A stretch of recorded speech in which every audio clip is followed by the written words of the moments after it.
Hi, my name's Steve Hadfield and you can find me at picturepost.org.uk.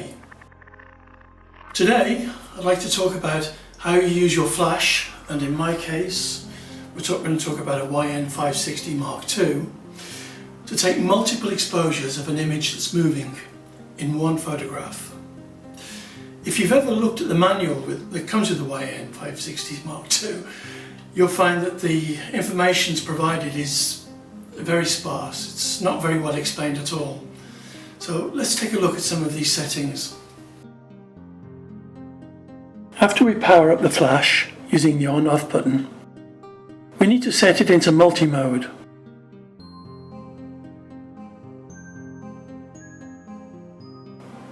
By pressing the mode button and cycling through the options until we can see multi in the display panel.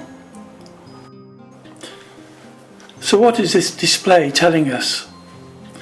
Well, if we look at this large number over on the left, we can read the flash output power. In this instance, it's set to 1/32 of the flash's full power. By toggling the left or right buttons in this center wheel, marked with a minus and plus sign, we can either decrease the flash power or increase it. For my image, I'm going to start with a flash output power of 1/128 its full power output, and I'll see where it goes from there. Now looking to the upper right, we can see the number 1. This number can also be increased or decreased. It is the number of flashes that you want the gun to fire. Remembering that with each flash we record an exposure onto the image being taken. So to change this number, press the circular button in the centre of the wheel, then use the same toggle switches as before to either increase or decrease the number.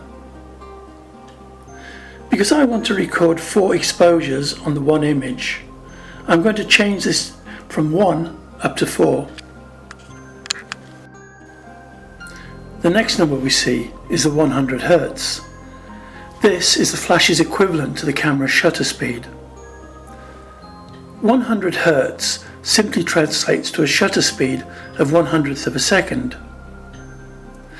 If we were to change this frequency to 80 Hz, say, then we are simply saying to the flash that our camera shutter speed is 1/80th of a second.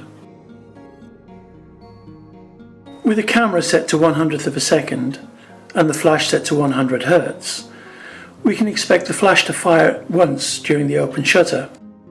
But what if we want the flash to fire not once, but twice, 3 times, or even more times? How do we approach this?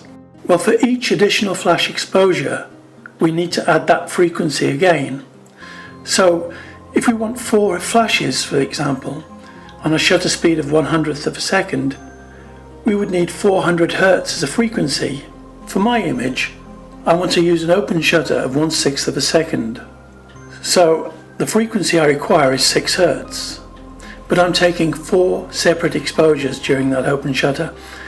So therefore I need to change the frequency to a minimum of 24 Hz. Although the relationship between camera flash frequency and shutter speed is given, we still not might get the results that we expect to get, because in a real world situation there's always that margin of error. The camera, for example, might not be firing at the shutter speed that we set it up to, and to the flash unit that might not be giving us the flash frequency that we expect. But we have a point at which to start. We have a point at which to begin to experiment in trying to achieve that final image that we're hoping to get. I'm using this light stand as a focus aid. The background is simply an open window facing the street. The stand is positioned 5 feet from the camera, and I'm using a 24-105 lens, zoomed into 90mm. From the top of the stand to the silver tape stuck to it measures just 10 inches. The widest aperture on my lens is f4, so I've set f4 to my camera with an ISO of 200 to produce this first image. The exposure doesn't look too bad, but I need a little bit more depth of field than f4 offers. So I'm going to stop the lens down one more stop to f5.6 and then take my first image of the target, a small white sugar cube with a fluorescent dot attached to it. Not very imaginative, I'm afraid. And here is that first image, and we can see straight away that it's missing 2 exposures.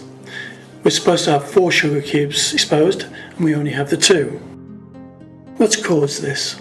If we look at the spacing between the cubes, we soon realise that for a flash frequency of 25 Hz or 24 Hz, there just isn't enough room for all 4 cubes to exist within that 10-inch frame. We have a couple of ways to resolve this. We can either increase the camera to subject distance, or we can try to increase the flash frequency. I'm going to change the flash frequency from 25 Hz up to 30 Hz. Now let's see what effect that has. Well, we can see straight away that the small increase in flash frequency has enabled us to capture the 4 cubes as they fall. We can see that that increase in frequency has resulted in a decrease in space between each of the cubes, enabling us to get the 4 cubes within that one image. In the final image, I'm going to further increase the frequency of the flash from 30 Hz up to 60 Hz, and let's see how that affects the fall of the cubes within the image. In this final picture, we see that the space between each of the cubes has been dramatically decreased. Those 4 cubes now occupy only half the frame, and if we wanted, we could increase the number of exposures quite easily, up from 4 to 6, and we would still have room in the frame. Well, that's all from me. If the tutorial seemed a little bit edgy, I apologise. This is only my first tutorial. Anyway, from me, it's bye for now.